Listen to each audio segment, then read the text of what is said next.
क्या बताते हैं परमात्मा? कहते हैं कि साईं इतना दीजिए जिसमें कुटुंब समावे, हम भी भूखे ना रहे अतिथि ना भूखा जाए। एक रिहर्सल करके दिखाई दाता ने। परमात्मा कबीर जी सब तत्व ज्ञान सुनाया करते थे, सच्चाई बताया करते थे और कहा करते थे कि तीन देव की जो करते भक्ति, इनकी कदे न हो मुक्ति। उधर से परमात्मा मुसलमानों को भी कहा करते थे कि हिंदू हदीरे पूजही और मुस्लिम पूजे घोर, कहे कबीर दोनों की अकल न ले गए हैं चोर। हिंदुओं के गुरुओं को, मुसलमानों के मुल्ला और पीर काजियों को परमात्मा कहा करते कि ये दोनों ही तुम्हें मिसगाइड किए हुए हैं, इनको ज्ञान नहीं है, ये परमात्मा से परिचित नहीं है, और जो साधना तुम्हें करनी चाहिए इनको खुद ही स्वयं ही मालूम नहीं है, तुम्हें मिसगाइड किए हुए हैं। इन बातों से दोनों ही दुखी हो गए। भगवान को पहले तो बहुत सताया, कबीर साहब को मारने की चेष्टा की, बहुत बड़ा तंग किया, कोई बदमाश भेजकर उनको पीटना चाहा, मरवाना चाहा, नहीं सफल हुए। जब सब कुछ करके थक गए तब अंत में उन्होंने एक स्कीम बनाई। हिंदुओं के गुरुओं ने और मुसलमानों के काजी और मुल्लाओं ने कि ना ये मारे से मर रहा है और हमारी सब बिगाड़ करता जा रहा है, हमारा समाज से ये रोजी रोटी का धंधा बंद करवाने जा रहा है, ये ऐसी ऐसी बातें करता है, लोगों को जल्दी स्वीकार्य हो जाती हैं, इसका ऐसा करो कि काशी छोड़कर भाग जाए। सब ने मिलकर एक स्कीम बनाई कि झूठी चिट्ठियां लिख दी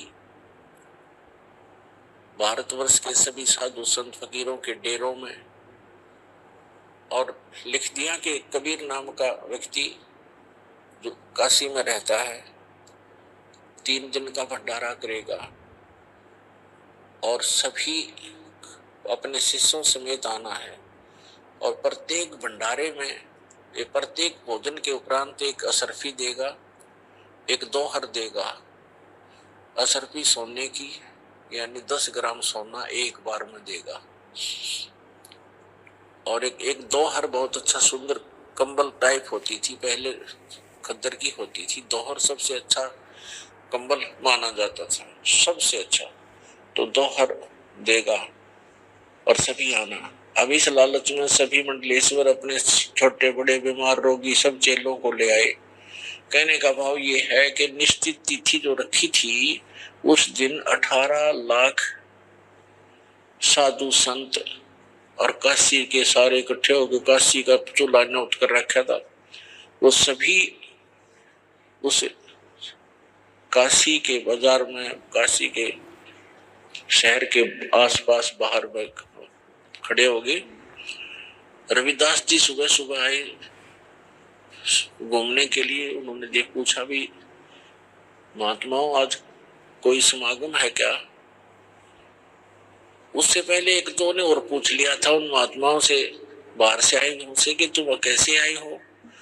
तो वो कहने लगे अरे काशी वालों तुम कौन सी दुनिया में रहते हो, हमसे पूछ रहे हो, तुम्हें मालूम नहीं कि कबीर नाम का कोई व्यक्ति है, कबीर दुल्हा, और वो भंडारा करेगा, इसलिए आए हम। रविदास जी ने सोचा भाई कोई गड़बड़ कर दी नगर निकम्मा ने, किसी ने गड़बड़ कर दी, झूठी चिट्ठी पाऊंगी। कहने लगे आपके पास कोई पत्र गया है? रविदास जी ने पूछा कहाँ? सबने बताया कि पत्र गया हमारे पास, ये देखो पत्र है हमारे पास, 3 दिन का भंडारा है और प्रत्येक भंडारे में प्रत्येक भोजन में एक असरफी मिलेगी और एक दोहर मिलेगी।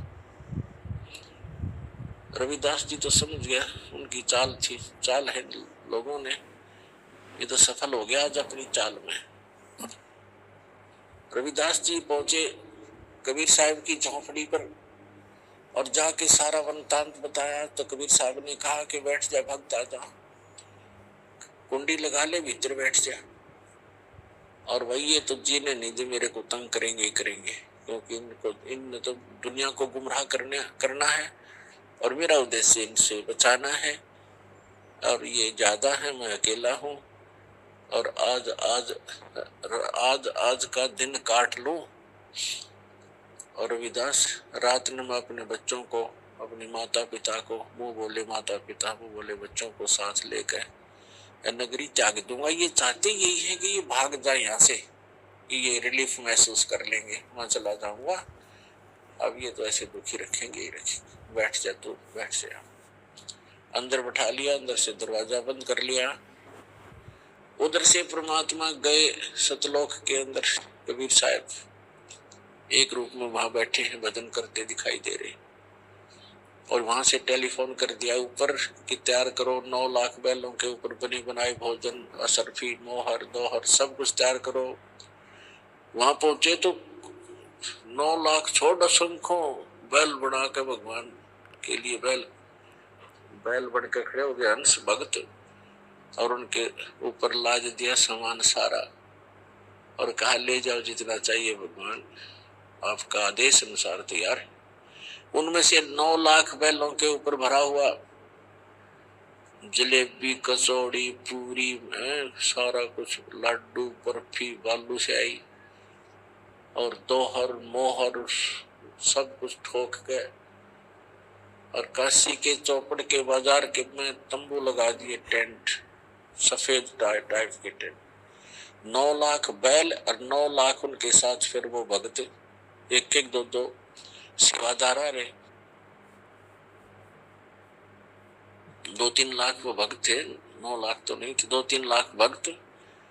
और सतलोक से आए वो सारे बंजारे बन के, एक बंजारे का रूप बना के, स्वयं परमात्मा ने रूप बना करके, केशव रूप बना करके, और वहां टेंट में बैठ गया और भोजन शुरू कर दिया। उधर से शेख तकी नाम का एक धार्मिक गुरु था सिकंदर लोधी राजा का।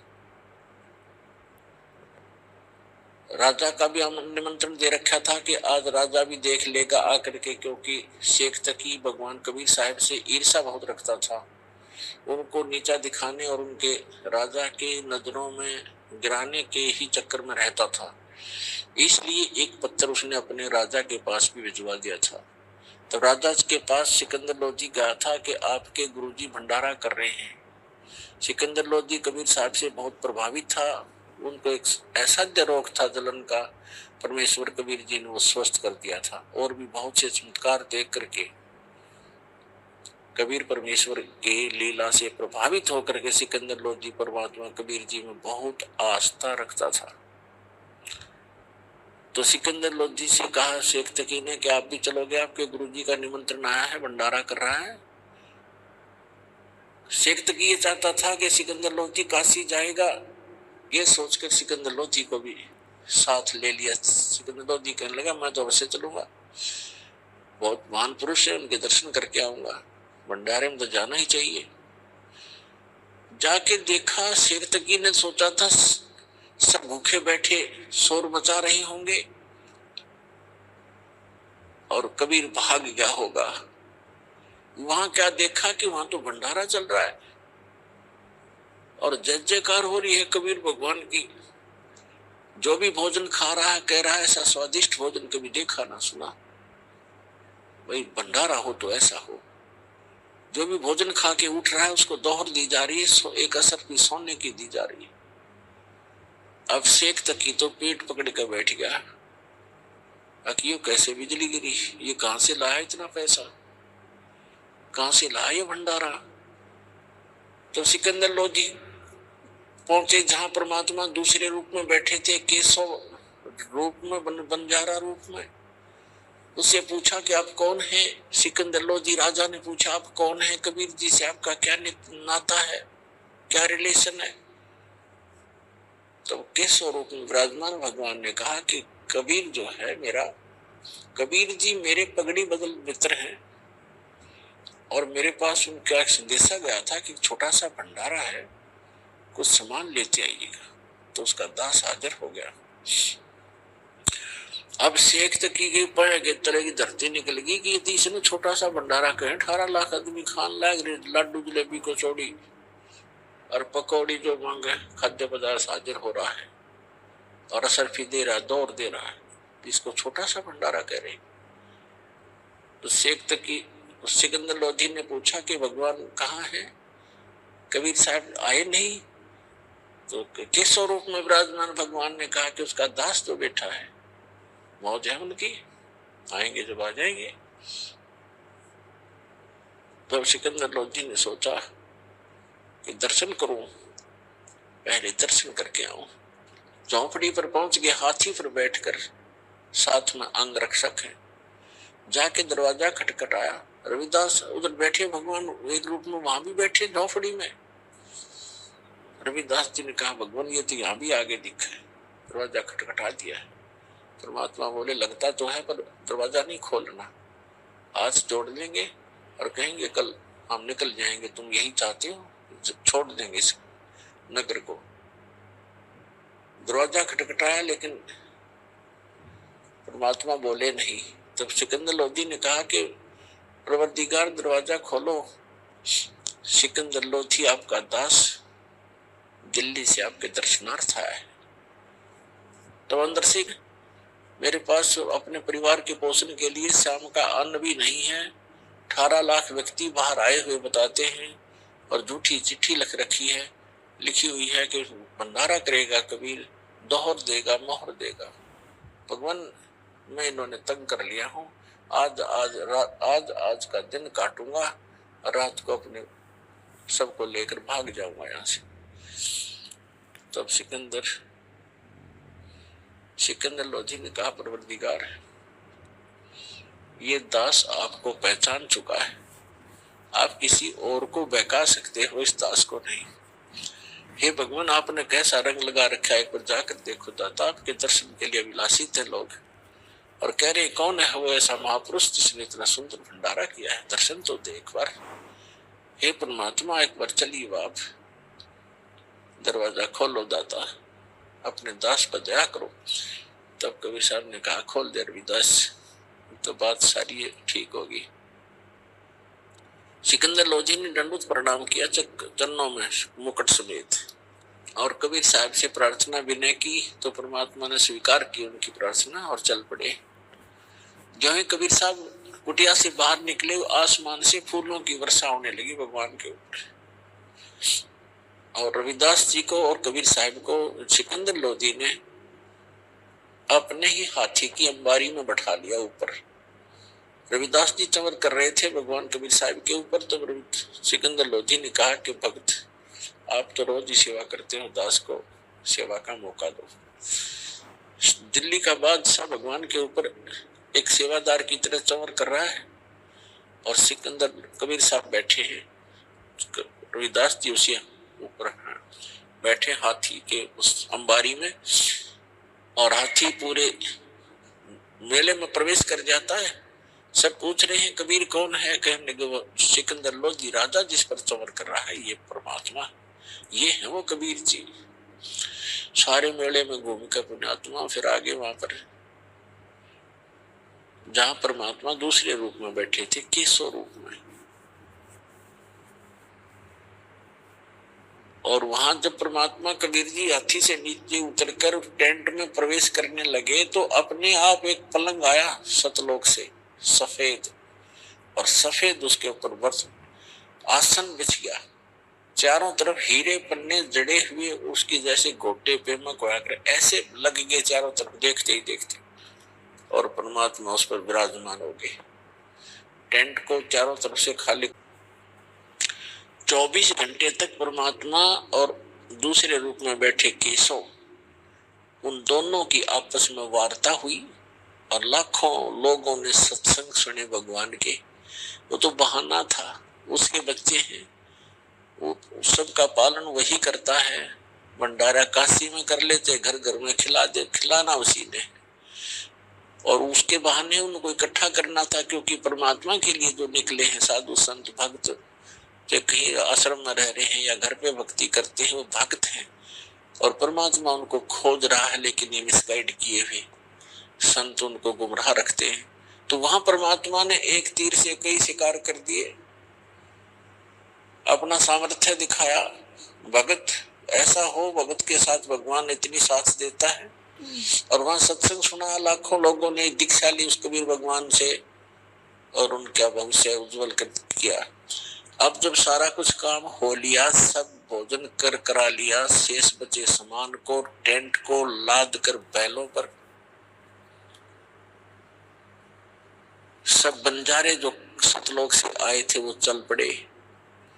जब दरिया गंगा को पार करने लगे तो गंगा का पानी घुटनों हो गया, नहीं तो भरी चल रही थी। सब पार हो गए। सिकंदर लोधी खड़ा है, शेख तकी खड़ा है, केशव और परमात्मा कबीर जी वहीं खड़े हैं और भी सैकड़ों अंगरक्षक राजा के विद्यमान थे। अब उधर से क्या होता है कि थोड़ी देर के बाद सिकंदर लोधी ने कहा कि केशव आप जाओ, आपके बैल बहुत दूर चले गए होंगे, फिर लेट हो जाओगे, वो जा चुके हैं। जब थोड़ी ही देर हुई थी, जब देखा सामने दरिया के ऊपर खड़े दिखाई दे रहा था दूर तक का 9 लाख बैल, कोई थोड़े नहीं होते। लेकिन थोड़ी देर के बाद देखा तो वहां कोई भी नहीं था, ना बैल थे ना बंजारे थे। तब परमात्मा से पूछा कि कबीर जी ये कहाँ गए सब बंजारे और बैल, कहाँ गए वो सब बच्चे? परमात्मा ने कहा हर में हर के दास हैं, दासन के हरि पास। परमात्मा के बच्चे से सतलोक से आए थे, सतलोक से ले गए। इतने में क्या देखा कि जो कबीर साहब केशव जो खड़ा था वहां से चलकर कबीर साहब में समा गया, अकेले कबीर साहब खड़े रह गए। बोलो सतगुरुदेव।